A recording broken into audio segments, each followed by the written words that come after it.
दोस्तों नमस्कार। यदि आप कांग्रेस या बीजेपी या किसी अन्य राजनीतिक दल के अंधभक्त या गुलाम या चमचे हैं तो ये वीडियो आपके लिए नहीं है। आप इस वीडियो को तुरंत छोड़ दें। लेकिन यदि आप सच्चे देशभक्त हैं तो ये वीडियो आप ही के लिए है। आप इसको लास्ट तक देखना। दोस्तों पिछली दोनों वीडियो में हमने देखा कि सच्ची लोकतांत्रिक पार्टी कैसी होती है और हमारी राजनीतिक पार्टियां लोकतांत्रिक क्यों नहीं है। लेकिन अब सवाल उससे भी बड़ा है कि यदि नेता ना सुधरे, राजनीतिक पार्टियां कोई बदलाव ना करे, क्यों क्या जनता चुप बैठी रहे? नहीं, बिल्कुल नहीं। क्योंकि लोकतंत्र यानी डेमोक्रेसी की असली ताकत कुर्सी पर बैठे नेताओं या सत्ता में बैठी राजनीतिक पार्टियों से नहीं होता। लोकतंत्र की असली ताकत उस कुर्सी को देने वाली जनता में होती है। हम अपने वोट की ताकत भूल चुके हैं, लेकिन अब हमें जागना होगा और अपनी वोट की ताकत को समझना होगा।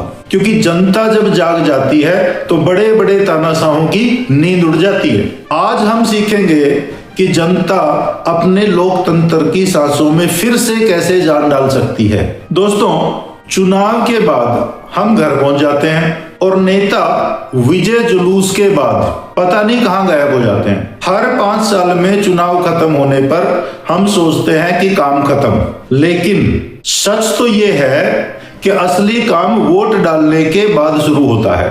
लोकतंत्र कोई त्योहार नहीं है जो 5 साल में एक दिन मनाया जाए। ये तो हर रोज की तपस्या है।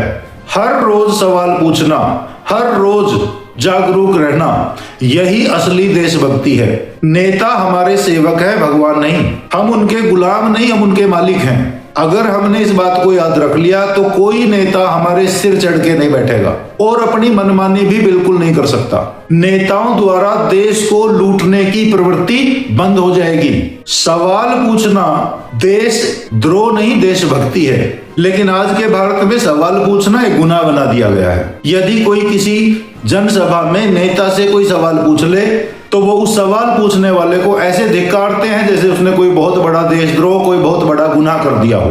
दोस्तों, देशभक्त वो नहीं है जो किसी एक पार्टी का झंडा उठाए। देशभक्त वो है जो सच्चाई का झंडा उठाए। देशभक्त वो है जो इस देश का झंडा उठाए। अगर हम अपने सांसद, अपने विधायक, अपने सरपंच से सवाल नहीं पूछेंगे तो वो जनता की नहीं सुनेगा, वो अपने आकाओं की सुनेगा। याद रखो, जो सवाल नहीं पूछता वो गुलामी को स्वीकार करता है। लोकतंत्र की आत्मा जवाबदेही में है और जवाबदेही जनता के सवालों से आएगी, आपके सवालों से आएगी, मेरे सवालों से आएगी। सोशल मीडिया कोई युद्ध या कोई मनोरंजन का ही साधन नहीं है, केवल बदलाव का मैदान है। हम सोशल मीडिया पर आपस में झगड़ते हैं लेकिन असली मुद्दे पर बहस नहीं करते।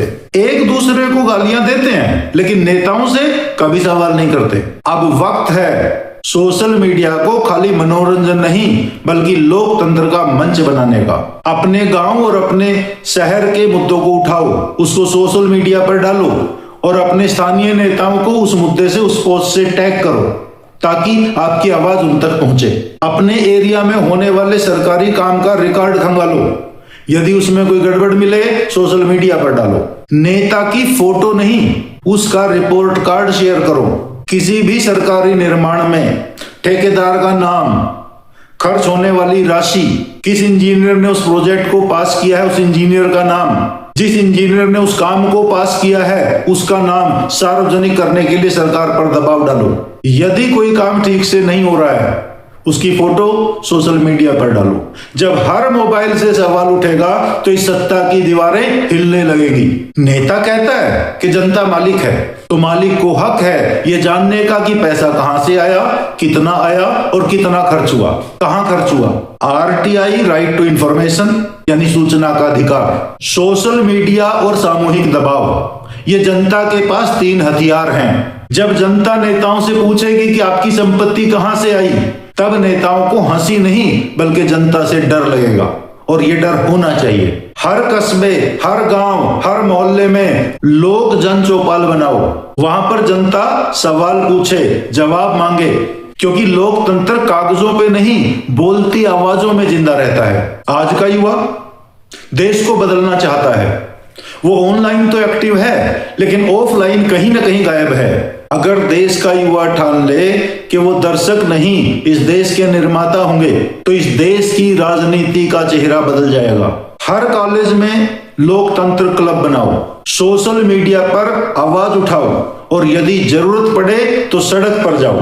केवल अपने नेताओं की पोस्ट को लाइक करना नहीं बल्कि अनसुलझी समस्याओं को सोशल मीडिया पर उठाने में लीड करो, क्योंकि जब युवा बोलेगा तो पूरा तंत्र सुनेगा आपकी आवाज और लोकतंत्र फिर से जवान हो जाएगा।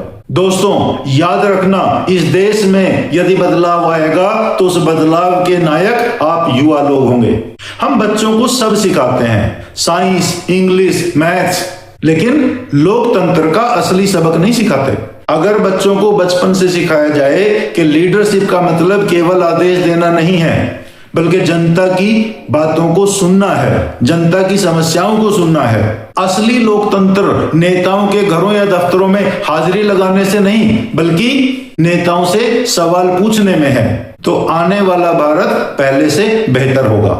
हर स्कूल में महीने के आखिरी शनिवार को लोकतंत्र दिवस के रूप में मनाना चाहिए, जहां बच्चे वोट डालें, मुद्दों पर बहस करें और सीखें कि लोकतंत्र सिर्फ किताबों में नहीं जिंदगी में जीने की आदत है। मीडिया को जवाबदेह बनाना होगा।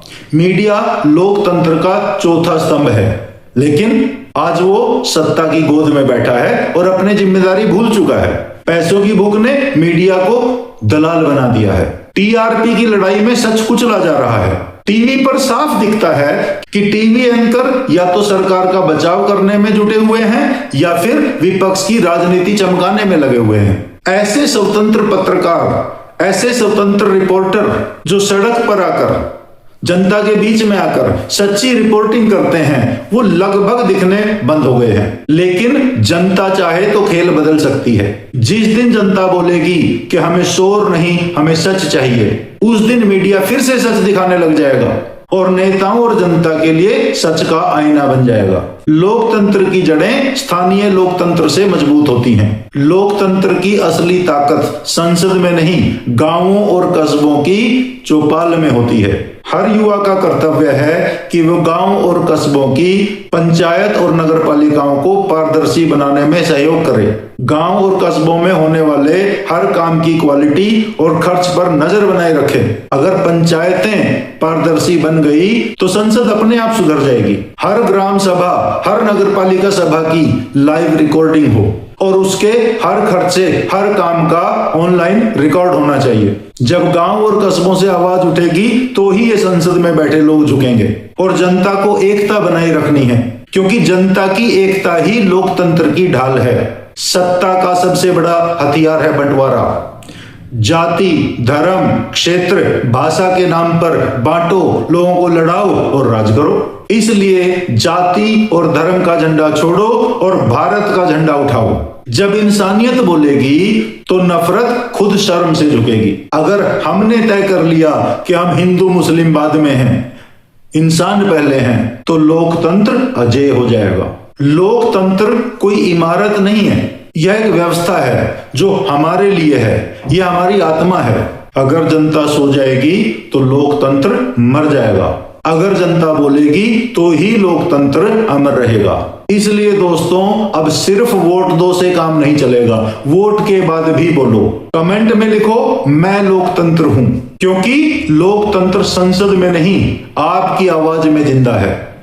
और यदि आपको मेरी वीडियो अच्छी लगी हो, यदि आप देश में बदलाव चाहते हो, तो इस वीडियो को अपने दोस्तों के साथ शेयर करना बिल्कुल मत भूलना। जय हिंद दोस्तों।